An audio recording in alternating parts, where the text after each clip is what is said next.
मेरे देशवासियों, मैं आपको एक ऑडियो सुनाता हूं। हेलो। सर नमस्ते सर। नमस्ते। सर बोलिए सर। देखिए, ये जो आपने एफआईआर नंबर मुझे सेंड किया है, इस नंबर के खिलाफ 17 कंप्लेंट हमारे पास। आप ये नंबर यूज कर रहे हैं? तो मैंने नहीं यूज करता हूँ सर। अभी कहाँ से बात कर रहे हो? सर कर्नाटका सर, वो घर में हूँ सर। ओके, इसके लिए आप अपने स्टेट में रिकॉर्ड करवाइए ताकि ये नंबर ब्लॉक कर दिया जाए, फ्यूचर में आपको कोई प्रॉब्लम ना हो। Okay, yes sir.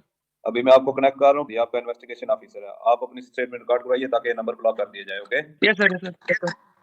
अब बताइएगा मैं किसके साथ बात कर रहा हूँ। अपना आधार कार्ड मुझे शो कीजिएगा वेरीफाई करने के लिए, बताइएगा। सर अब मेरे पास अभी नहीं है sir Aadhaar card sir, please sir. Phone आपके फोन में है? नहीं सर। फोन में आधार कार्ड की पिक्चर नहीं है आपके पास? नहीं सर। नंबर याद है आपको? सर नहीं है सर, नंबर भी याद नहीं है सर। हमने सिर्फ वेरीफाई करना है। ओके, वेरीफाई करने के लिए नहीं सर। आप डरिए ना, डरिए ना। अगर आपने कुछ नहीं किया तो आप डरिए ना। हाँ सर, हाँ सर। अगर आपके पास आधार कार्ड है तो मुझे दिखा दीजिए वेरीफाई करने के नहीं लिए। सर, नहीं सर, मैं गाँव को आया था सर, घर में है सर। Okay, coming. जय हिंद। इस व्यक्ति के वन साइड वीडियो का रिकॉर्ड करो as per the protocol. Okay, ये ऑडियो सिर्फ जानकारी के लिए नहीं, ये कोई मनोरंजन वाला ऑडियो नहीं है। एक गहरी चिंता को लेकर के ऑडियो आया है। आपने अभी जो बातचीत सुनी, वो डिजिटल अरेस्ट के फरेब की है। ये बातचीत एक पीड़ित और फ्रॉड करने वाले के बीच हुई है। डिजिटल अरेस्ट के फ्रॉड में फोन करने वाले कभी पुलिस, कभी सीबीआई, कभी नारकोटिक्स, कभी आरबीआई, ऐसे भांति भांति के लेबल लगाकर बनावटी अधिकारी बनकर बात करते हैं और बड़े कॉन्फिडेंस के साथ करते हैं। मुझे मन की बात के बहुत से श्रोताओं ने कहा कि इसकी चर्चा जरूर करनी चाहिए।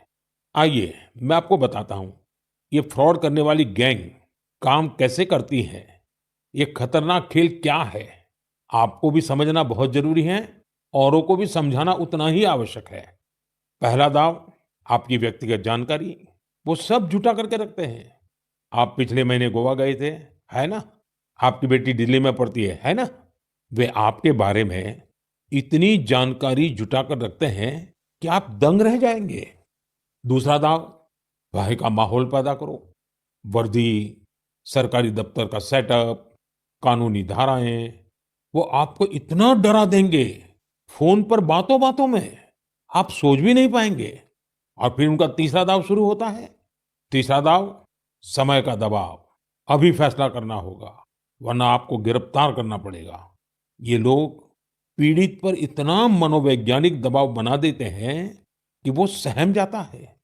डिजिटल अरेस्ट के शिकार होने वालों में हर वर्ग, हर उम्र के लोग हैं।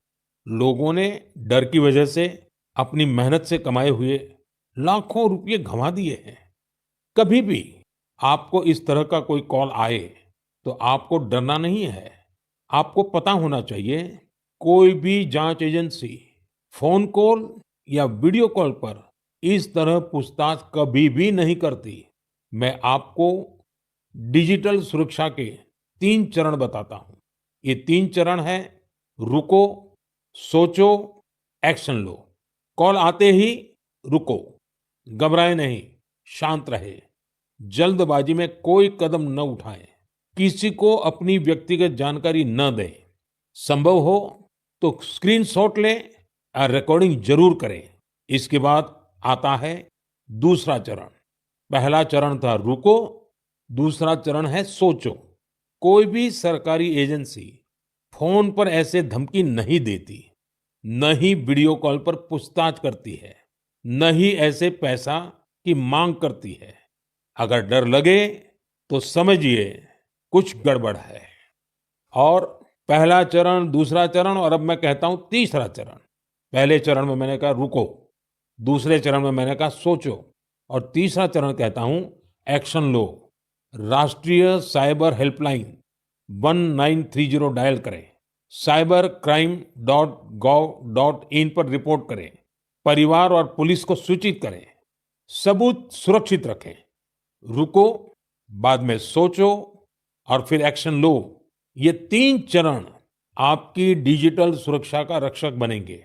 साथियों, मैं फिर कहूंगा, डिजिटल अरेस्ट जैसी कोई व्यवस्था कानून में नहीं है। ये सिर्फ फ्रॉड है, फरेब है, झूठ है, बदमाशों का गिरोह है और जो लोग ऐसा कर रहे हैं वो समाज के दुश्मन है। डिजिटल अरेस्ट के नाम पर जो फरेब चल रहा है उससे निपटने के लिए तमाम जांच एजेंसियां राज्य सरकारों के साथ मिलकर काम कर रही है।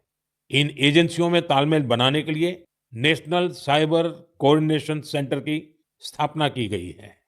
एजेंसियों की तरफ से ऐसे फ्रॉड करने वाली हजारों वीडियो कॉलिंग आईडी को ब्लॉक किया गया है। लाखों सिम कार्ड, मोबाइल फोन और बैंक अकाउंट्स को भी ब्लॉक किया गया है। एजेंसियां अपना काम कर रही है, लेकिन डिजिटल अरेस्ट के नाम पर हो रहे स्कैम से बचने के लिए बहुत जरूरी है हर किसी की जागरूकता, हर नागरिक की जागरूकता। जो लोग भी इस तरह के साइबर फ्रॉड का शिकार होते हैं, उन्हें ज्यादा से ज्यादा लोगों को इसके बारे में बताना चाहिए। आप जागरूकता के लिए हैशटैग सेफ डिजिटल इंडिया का प्रयोग कर सकते हैं। मैं स्कूलों और कॉलेजों को भी कहूंगा कि साइबर स्कैम के खिलाफ मुहिम में छात्रों को भी जोड़ें। समाज में सबके प्रयासों से ही हम इस चुनौती का मुकाबला कर सकते हैं। मेरे प्यारे देशवासियों, हमारे बहुत सारे स्कूली बच्चे कैलीग्राफी यानी सुलेख में काफी दिलचस्पी रखते हैं। इसके